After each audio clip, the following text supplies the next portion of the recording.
బిస్మిల్లా. అస్సలాము అలైకుం వరహ్మతుల్లాహి వబరకాతు. అఊజు బిల్లాహి మినష్ షైతానిర్ రజీం. బిస్మిల్లాహిర్ రహ్మానిర్ రహీం. ఖురాన్లోని 83వ సూర నుంచి 89వ సూర వరకు అరబ్బీలో ఉన్నటువంటి ఖురాన్ని తెలుగులో దాని యొక్క అనువాదం లేదా అర్థంతో ఉన్నట్లుగా చదువుకుందాం.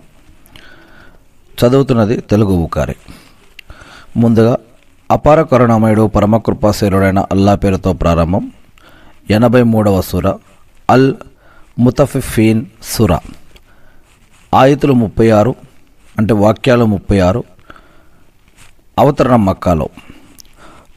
మొదటి వాక్యం నుండి కొలతలు తూనికల్లో తగ్గించి ఇచ్చేవారు నాశనమవుదురుగాక. కొలతలు తూనికల్లో తగ్గించి ఇచ్చేవారు నాశనమవుదురుగాక.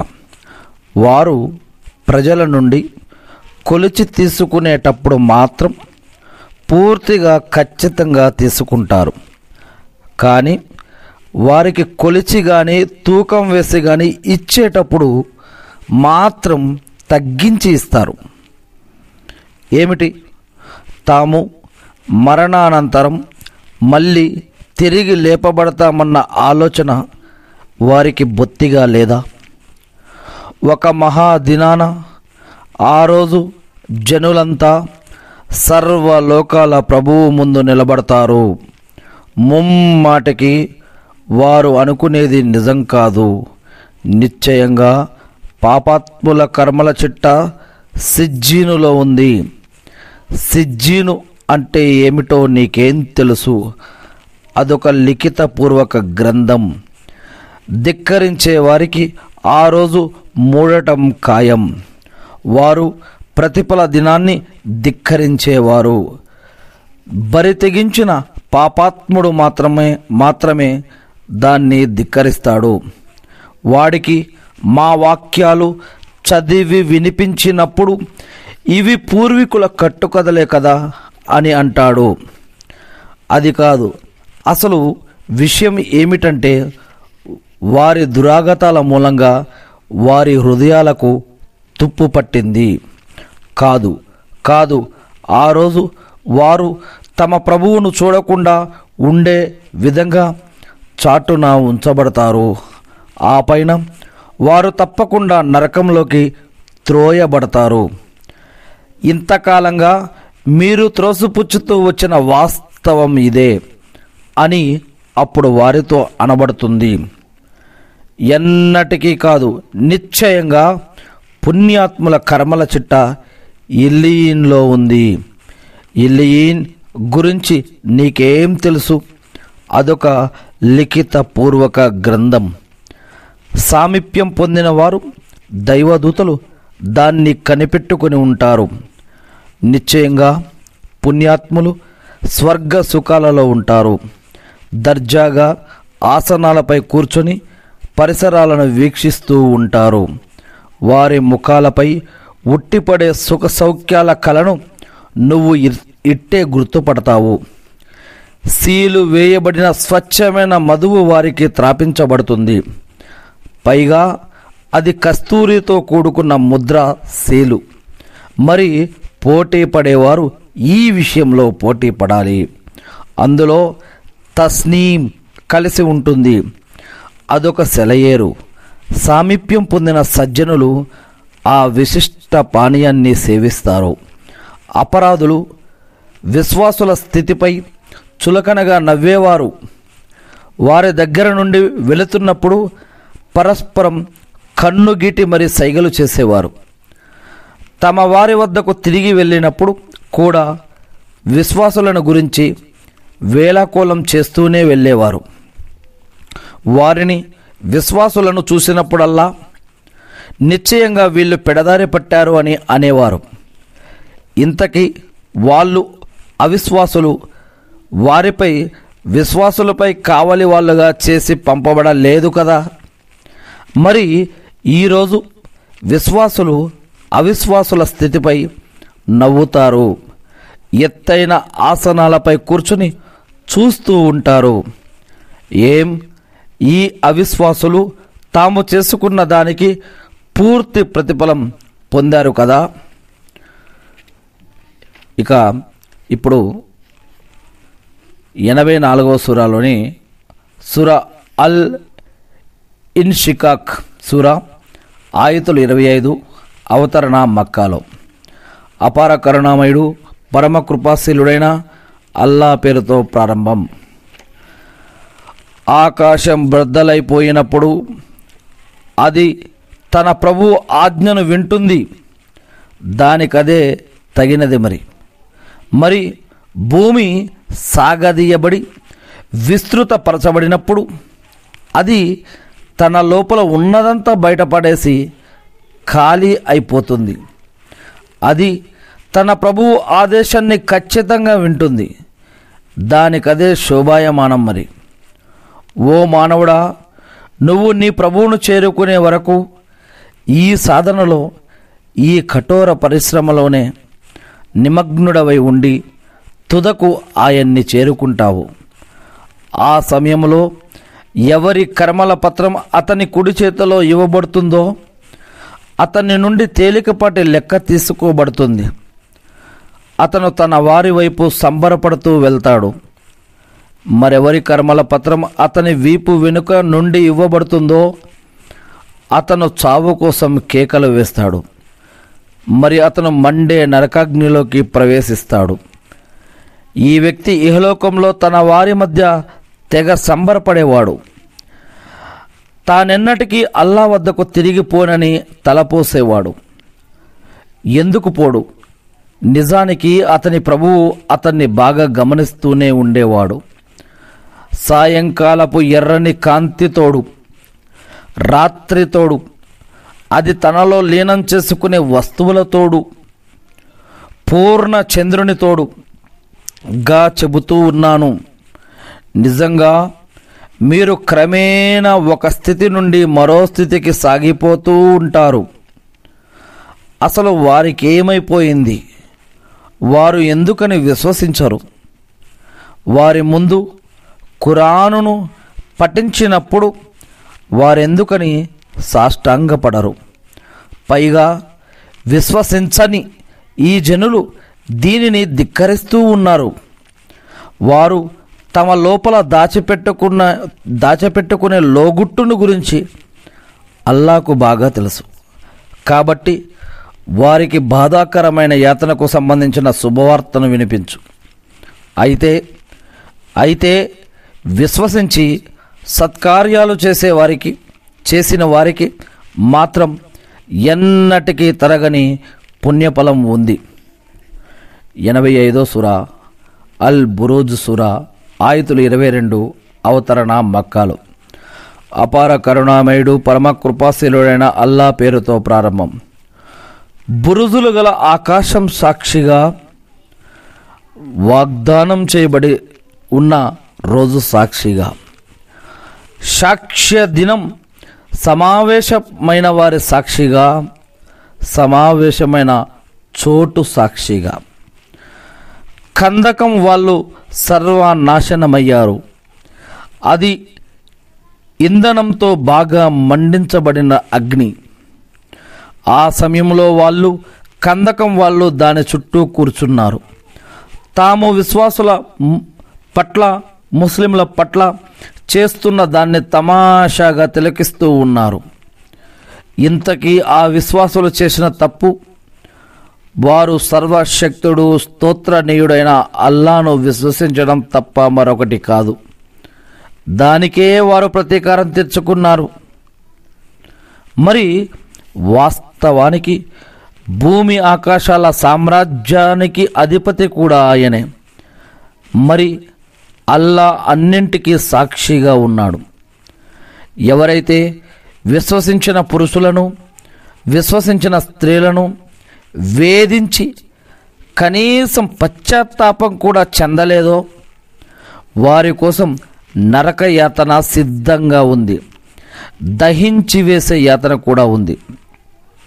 అయితే విశ్వసించి సత్కార్యాలు చేసేవారి కోసం క్రింద కాలువలు ప్రవహించే తోటలు ఉన్నాయి. ఇదే గొప్ప విజయం. నిశ్చయంగా నీ ప్రభువు పట్టు చాలా కఠినమైనది. ఆయనే తొలిసారి పుట్టిస్తున్నాడు, మళ్ళీ ఇంకోసారి ప్రవహింపజేసేవాడు కూడా ఆయనే. ఆయనే అపారంగా క్షమించేవాడు, అమితంగా ప్రేమించేవాడు, పీఠాధిపతి, ఘనత గలవాడు, తలుచుకున్న దాన్ని చేసి తీరేవాడు. సైనిక దళాల సంగతిని గాని నీకు చేరిందా? అనగా ఫిరోను మరియు సముద్ర దళాలు. కానీ ఈ తిరస్కారులు మాత్రం ధిక్కార వైఖరిలోనే పడి ఉన్నారు. అల్లా కూడా వాళ్ళను అన్ని వైపుల నుండి చుట్టుముట్టాడు. కాదు, అసలు ఈ ఖురాన్ మహిమాన్వితమైనది, సురక్షిత పలకంలో లిఖితమై ఉంది. 86వ సూర అత్ తారిక్ సూర ఆయతులు 17. అవతరణ మక్కాలో జరిగింది. అపార కరుణామయుడు పరమ కృపాశీలుడైన అల్లా పేరుతో ప్రారంభం. ఆకాశం సాక్షిగా, రాత్రి చీకటిలో ప్రస్ఫుటమయ్యే దాని సాక్షిగా. రాత్రిపూట ప్రస్ఫుటమయ్యేదేమిటో నీకు తెలుసా? అది ప్రకాశించే నక్షత్రం. తనను కనిపెట్టుకుని ఉండే దూత లేకుండా ఏ ప్రాణి లేదు. ఇక మానవుడు తాను దేంతో పుట్టించబడ్డాడో చూసుకోవాలి. అతను ఎగసిపడే నీటితో పుట్టించబడ్డాడు. అది వెన్నెముక ఛాతీ భాగం మధ్య నుండి వెలువడుతుంది. నిజంగా ఆయన అతన్ని తిరిగి రప్పించుకునే శక్తిని కూడా కలిగి ఉన్నాడు. ఆ రోజు లోగుట్టులన్నీ రట్టయి పరికించబడతాయి. అప్పుడు అతనికంటూ ఏ అధికార బలము ఉండదు, ఏ సహాయకుడు ఉండడు. వర్షం గల ఆకాశం సాక్షిగా, బీటల వారే భూమి సాక్షిగా. నిశ్చయంగా ఇది ఈ ఖురాన్ నిర్ణాయకమైన వాక్కు. ఇదేదో ఆషామాషీ విషయం కాదు. వీళ్ళు ఈ అవిశ్వాసులు కొన్ని పన్నాగాలు పన్నుతూ ఉన్నారు. నేను కూడా ఒక పన్నాగం పన్నుతూ ఉన్నాను. కాబట్టి ఓ ప్రవక్త, నువ్వు అవిశ్వాసులకు కాస్త విడుపు ఇవ్వు, కొన్నాళ్ల పాటు వారిని వదిలిపెట్టు. 87వ సూర అల్ ఆలా సూర ఆయతులు 19. అవతరణ మక్కాలో. అపార కరుణామయుడు పరమ కృపాశీలుడైన అల్లా పేరుతో ప్రారంభం. ఓ ప్రవక్త, సర్వోన్నతుడైన నీ ప్రభువు నామం యొక్క పవిత్రతను కొనియాడు. ఆయనే సృష్టించాడు, మరి ఆ పైన తీర్చిదిద్దాడు. ఆయనే కావలసిన వాటిని తగు రీతిలో నిర్ధారించాడు, పిదప మార్గం చూపించాడు. మరి ఆయనే పచ్చిక బయళ్లను ఉత్పన్నం చేశాడు, ఆ పైన వాటిని నల్లని చెత్త కుప్పగా చేసేశాడు. మేము నిన్ను చదివిస్తాము, మరి నువ్వు దానిని మరువలేవు. అయితే అల్లా తలచినది మాత్రం మరవగలవు. ఆయన బహిర్గతమయ్యే దానిని, గోప్యంగా ఉన్నదానిని ఎరిగినవాడు. ఓ ముహమ్మద్ సల్లల్లాహు అలైహి వసల్లం, మేము నీకు సౌలభ్యాన్ని సమకూరుస్తాము కనుక నీవు ఉపదేశం లాభదాయకమైతే ఉపదేశిస్తూ ఉండు. అల్లా పట్ల భయమున్నవాడు ఉపదేశాన్ని గ్రహిస్తాడు. దౌర్భాగ్యుడు మాత్రమే దాన్ని దాటవేస్తాడు. వాడు పెద్ద ఘోరమైన అగ్నిలోకి ప్రవేశిస్తాడు. వాడందులో చావనైనా చావడు, బ్రతకనైనా బ్రతకడు. రెండిటికి మధ్య దుర్భర స్థితిలో ఉంటాడు. పవిత్రుడైన వాడు ఖచ్చితంగా సాఫల్యం పొందాడు. అతను తన ప్రభువు నామాన్ని స్మరించాడు, నమాజు ఆచరించాడు. కానీ మీరు మాత్రం ప్రాపంచిక జీవితానికే ప్రాముఖ్యమిస్తున్నారు. నిజానికి పరలోకం ఎంతో మేలైనది, ఎప్పటికీ మిగిలి ఉండేది. ఈ విషయాలు మునుపటి గ్రంథాలలో కూడా ఉన్నాయి. అంటే ఇబ్రాహీము, మూసాల గ్రంథాలలో కూడా 88వ సూర అల్ గాసియా సూర ఆయతులు 22 అవతరణ మక్కాలో. అపార కరుణామయుడు పరమ కృపాశీరుడైన అల్లా పేరుతో ప్రారంభం. క్రమ్ముకునే ఆపద సంగతి గాని నీకు చేరిందా? ఆ రోజు ఎన్నో ముఖాలు అవమానంతో పాలిపోయి ఉంటాయి, శ్రమిస్తూ అలసి సొలసి ఉంటాయి. వారు మండే అగ్నికి ఆహుతి అవుతారు. వారికి ఉడికే చలమనీరు త్రాగించబడుతుంది. వారికి తినడానికి ముండ్ల చెట్టు తప్ప వేరొకటి ఆహారంగా దొరకదు. అది వారిని లావుగాను చెయ్యదు, వారి ఆకలిని కూడా తీర్చదు. మరెన్నో ముఖాలు ఆనాడు నవనవలాడుతూ ఉంటాయి. వారు తమ సృష్టిపై సంతోషంతో ఉంటారు, ఉన్నతమైన స్వర్గంలో ఉంటారు. వారక్కడ ఎలాంటి అపసవ్యమైన మాట వినరు. అందులో అద్భుతంగా ప్రవహించే ఒక సెలయేరు ఉంటుంది. ఇంకా అందులో రాజసం ఉట్టుపడే ఎత్తైన పీఠాలు వేయబడి ఉంటాయి. మరియు వరుసగా వేయబడిన దిండ్లు ఉంటాయి. అన్ని వైపులా పట్టు తివాచీలు పరచబడి ఉంటాయి. ఏమిటి, ఒంటెలు ఎలా సృష్టించబడ్డాయో వారు చూడటం లేదా? ఆకాశం ఎలా ఎత్తుగా చేయబడిందో వారు గమనించటం లేదా? పర్వతాలు ఎలా పాతిపెట్టబడ్డాయో తిలకించటం లేదా? భూమి ఎలా విశాలంగా పరచబడి ఉన్నదో వారు వీక్షించటం లేదా? కనుక ఓ ప్రవక్త, నీవు మాత్రం బోధపరుస్తూ ఉండు. నీవు హితబోధ చేసేవాడివి మాత్రమే. నీవు వారిపై కావలివాడివి కావు. అయితే విముఖత చూపి తిరస్కరించిన వాణ్ణి అల్లా అతనికి చాలా పెద్ద శిక్ష విధిస్తాడు. ఎట్టి పరిస్థితుల్లోనూ వారు మా వద్దకే తిరిగి రావాల్సి ఉన్నది. మరి వారి నుండి లెక్క తీసుకునే బాధ్యత మాపైనే ఉంది. 89వ సూర అల్ ఫజ్ర్ సూర ఆయతులు 30 అవతరణ మక్కాలో.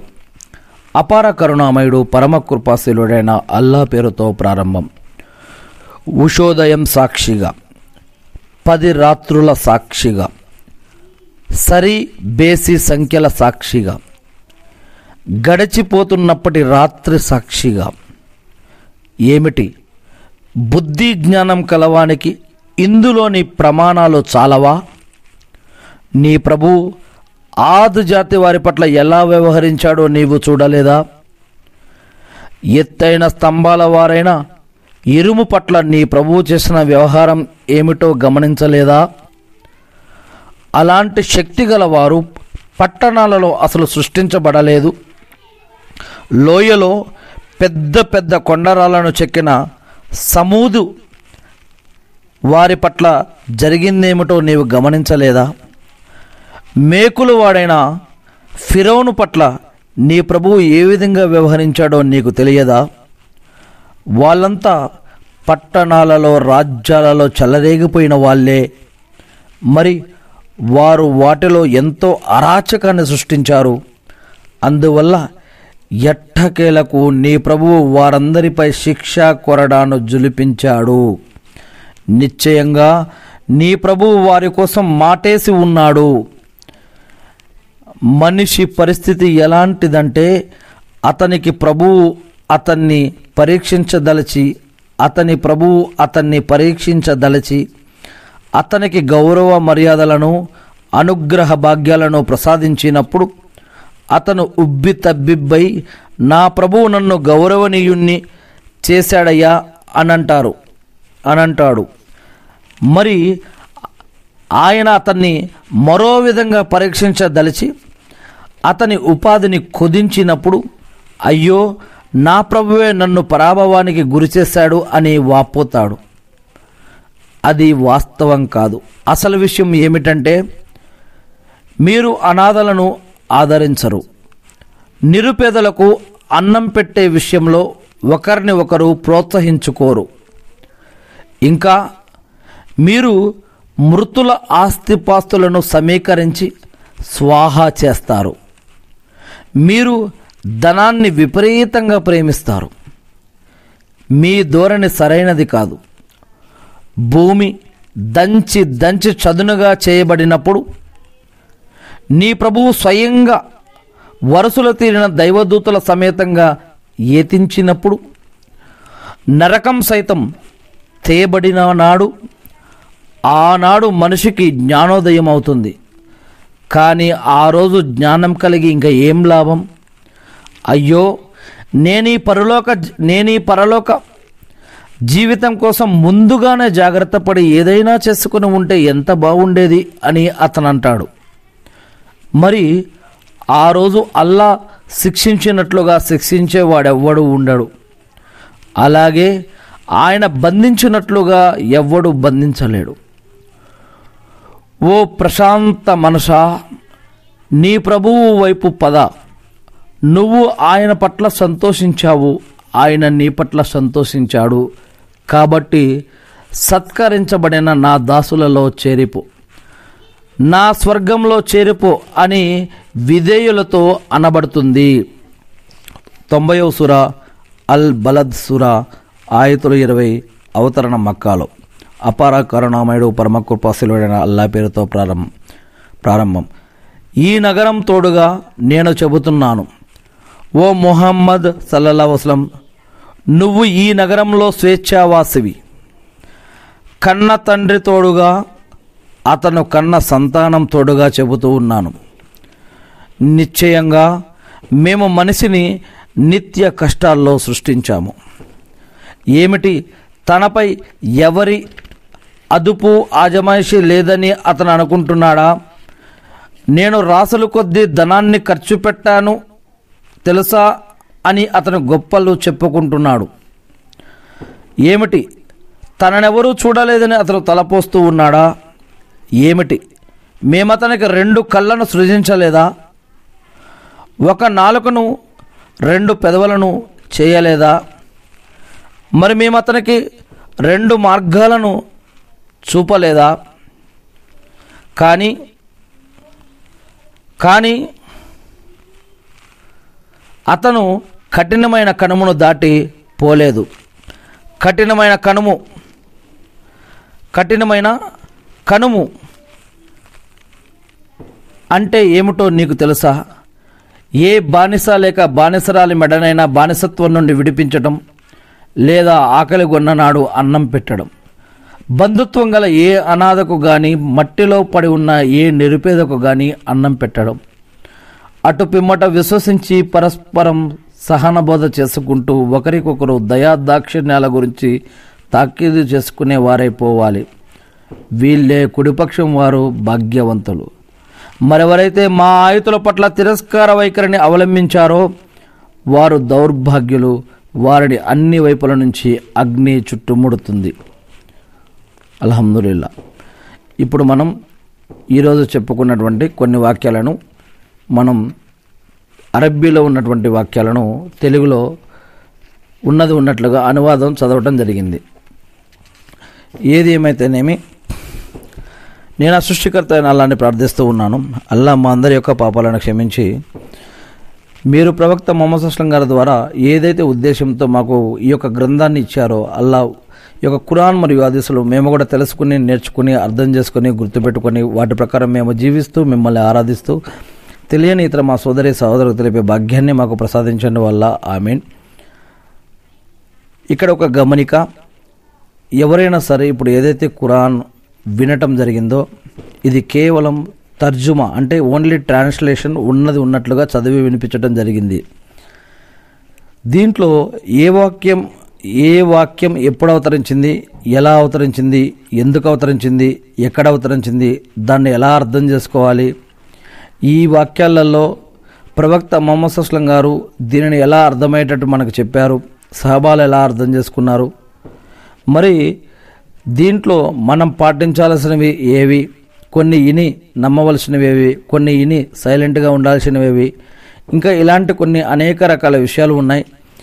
ఇవన్నీ కూడా మనకు తెలియాలి అంటే ఈ యొక్క ఖురాన్ తఫ్సీర్ అంటే అర్థంతో ఉన్నటువంటి ఖురాన్ని ఎవరికి వారు మనం చదువుకోవటం కానీ లేదా పండితుల దగ్గర ఇమాంలు, మౌలవీలు, ముఫ్తీలు, ఆలింలు, ఆఫీజర్లు వీళ్ళ దగ్గర వినటం కానీ అడిగి తెలుసుకోవడం కానీ ఇటువంటివి చేయాలి.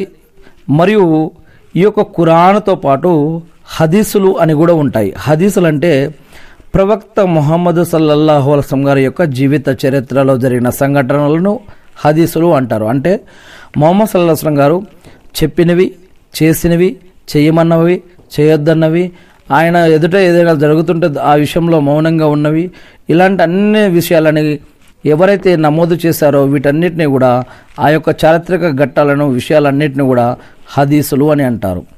ఖురాన్లో అల్లాహ్ చెప్పడం జరిగింది, నా యొక్క అనుమతి లేనిది ప్రవక్త ముహమ్మద్ సల్లల్లాహు అలైహి వసల్లం గారు ఆయన యొక్క పెదాలు కూడా కదపడు అని. అంటే ఇక్కడ ఏ ఉద్దేశంలో ఈ యొక్క విషయాన్ని తీసుకోవాలంటే ఏదైతే ఇప్పుడు మనం హదీసులు అని చెప్తూ ఉన్నామో ఇవన్నీ కూడా అల్లాహ్ సుబ్హానహు వ తఆలా మరి మానవాళికి తెలియజేయాల్సిన ఉద్దేశంతో ప్రవక్త ద్వారా మనకు చూపించారు అని. ఎందుకంటే అనేక యుగాలలో, అనేక కాలాలలో, అనేక చరిత్రల్లో వారి వారి భాషల్లో నుంచే అనేక మంది మానవులను ప్రవక్తలుగా, నాయకులుగా, లీడర్లుగా, దేవుడు దిక్సూచిగా, ఒక గైడ్గా, మరి దేవుడు కొంతమంది మానవుల నుంచి కొంతమందిని ప్రవక్తలుగా ఎన్నుకొని వారి ద్వారా మంచి చెడు, పాపం పుణ్యం, హరాం హలాల్ జీవితం అంటే ఏమిటి, ఎలా జీవించాలి, చట్టం న్యాయం ధర్మం అంటే ఏమిటి, మరి అదేవిధంగా కొన్ని జీవన పద్ధతులు, ఆరాధన పద్ధతులు, ఇలాంటివి జరిగినవి, జరుగుతున్నవి, జరగబోయేవి, జరగాల్సినవి, భవిష్యవాణివి, అదేవిధంగా మన కంటికి కనిపించేవి, కంటికి కనిపించినవి ఎన్నో విషయాలని ఇలా ప్రవక్తల ద్వారాను ఆ ప్రవక్తలకి కొంతమందికి మహిమలు మరియు కొంతమందికి గ్రంథాలు ఇచ్చి వాటి ద్వారా మానవులకు తెలియచేసే విధానాన్ని అల్లాహ్ సుబ్హానహు వ తఆలా గ్రంథాల ద్వారా, ప్రవక్తల ద్వారా మనకి ఇచ్చాడు. మరి ఈ యొక్క ప్రవక్తల దగ్గరికి దైవదూతలు వహీ రూపంలో గ్రంథాన్ని తెచ్చివ్వటం కానీ లేదా అల్లాహ్ యొక్క వాయిస్ వారికి వినిపించడం కానీ ఇలా రకరకాల వహీ పద్ధతుల్లో, వహీ అంటే రకరకాల పద్ధతుల్లో ఉంటుంది. ఇలాంటి వహీ పద్ధతుల్లో ప్రవక్తల దగ్గరికి జ్ఞానం అనేది వచ్చేది. ఆ ప్రవక్తలు మనకి దాన్ని చెప్పేవారు మరియు ఆచరించి చూపించేవారు కూడా. ఇలా ఆచరించి చూపించిన విషయాన్ని హదీసులు అని అంటాం. అందుకని ఇప్పుడు ఈ ఖురాన్ వాక్యాలు ఏవైతే మనం విన్నామో లేదా చదివామో లేదా చూసామో వీటి యొక్క అర్థాలు కనుక తెలియాలి అంటే మనం వచ్చినట్టు మనకి సొంతంగా మనం ఆలోచించుకుంటే అసలు అక్కడ అర్థం ఒక రకంగా మనకు అర్థమై ఉంటుంది. కానీ ప్రవక్త ముహమ్మద్ సల్లల్లాహు అలైహి వసల్లం గారు దీనికి ఎలాంటి అర్థం చెప్పారో తెలియాలి అంటే మనం హదీసుల వైపు లేదా తఫ్సీర్ల వైపు వెళ్ళి కనుక చూస్తే అప్పుడు దీని యొక్క నిజమైనటువంటి అర్థం మనకు అర్థమవుతుంది అన్నమాట. అందుకే ఏదైనా సరే మనం ఏదైనా ఒక నిర్ణయం తీసుకోవాలంటే కనుక ఇస్లాం పట్ల ఒక ముస్లింని చూసి ఇస్లాం ఇలాంటిది అని అనుకోకూడదు. మనం ఒక ముస్లిం యొక్క వేషధారాన్ని, ఆయన యొక్క పద్ధతులు, ఆయన యొక్క అలవాట్లు చూసి ఇది ఇస్లాము, ఇది ముస్లిం అని అనుకోకూడదు. మనం ఖురాన్ని చూడాలి, ఖురాన్ గ్రంథాన్ని చూడాలి, ఖురాన్ యొక్క అర్థాన్ని చూడాలి, దాని తర్వాత హదీసులు కూడా చూడాలి. అప్పుడే మనం ఇస్లాం అంటే ఏమిటనేది మనకు అర్థమవుతుంది. ఒక వ్యక్తిని చూసి ధర్మం ఇది అని మనం అనుకోకూడదు. మనం ఈ యొక్క గ్రంథాన్ని చూసి, గ్రంథాన్ని చదివి, గ్రంథాన్ని తెలుసుకుని అప్పుడేంటో ఇస్లాం అనేది అర్థమవుతుంది అన్నమాట. ఏది ఏమైతేనేమి నేను శాపగ్రస్తుడైన సైతాన్ బారి నుంచి నేను సృష్టికర్త అయిన అల్లాహ్ని రక్షణ వేడుకుంటూ ఉన్నాను. మరియు ఆయన సృష్టించిన సృష్టిలోని అన్ని కీడుల నుంచి ఆయన రక్షణ వేడుకుంటూ ఉన్నాను. మనందరినీ కూడా నరకం నుంచి కాపాడమని, స్వర్గభాగ్యాన్ని ప్రసాదించమని, మనకు ఉపాధిని, బర్కత్ని, రక్షణని, సహాయాన్ని, ఆరోగ్యాన్ని ప్రసాదించమని, మన యొక్క ప్రార్థనలని, నమాజులు, ఉపవాసాలు, సదకాతులు, జకాతులు, హజ్, ఉమ్రాలు, దాన ధర్మాలు అన్నింటినీ కూడా స్వీకరించమని, మనకి, మన కుటుంబ సభ్యులకి, శ్రేయోభిలాషులకి మరియు ఈనాడు ఇస్లాం గురించి మరియు ధర్మం గురించి ఎవరెవరైతే ఎక్కడెక్కడైతే పనిచేస్తూ ఉన్నారో వారి యొక్క సమయాన్ని, సంపదని, జ్ఞానాన్ని మరి ఎవరెవరైతే ఏ విధంగానైతే ఏ రూపాలలో దేవుడి వద్ద ఖర్చు పెడుతూ ఉన్నారో వాటన్నిటినీ కూడా దేవుడిని స్వీకరించమని నేను మనందరి తరపున కూడా ప్రార్థిస్తూ ఉన్నాను. అల్లాహ్ ప్రవక్త ముహమ్మద్ సల్లల్లాహు అలైహి వసల్లం గారిపైన శాంతి స్వీకారాలు కురిపించి మకామే ముహమ్మద్కు ప్రవక్త గారి వారసుడు చేసి అంతిమ దినం రోజు వసలితా స్థానాన్ని ప్రవక్త ముహమ్మద్ సల్లల్లాహు అలైహి వసల్లం గారికి ప్రసాదించడం వల్ల ఆమీన్. అల్లాహు అక్బర్. అల్హమ్దులిల్లాహ్, సుబ్హానల్లాహ్, అల్లాహు అక్బర్. అషహదు అన్న లా ఇలాహు ఇల్లల్లాహు వ అషహదు అన్న ముహమ్మదన్ అబ్దుహు వ రసూలుహు. అల్లాహు అక్బర్. నేను మీ తెలుగు బుఖారీని. మరి తెలుగు బుఖారీ యూట్యూబ్ ఛానల్లో కానీ అనేక సోషల్ నెట్వర్క్లో కానీ ఇలాంటి అనేక హదీసులు కూడా పెట్టడం జరిగింది. అల్లాహ్ మన యొక్క శ్రమను స్వీకరించుగాక. ఇహపర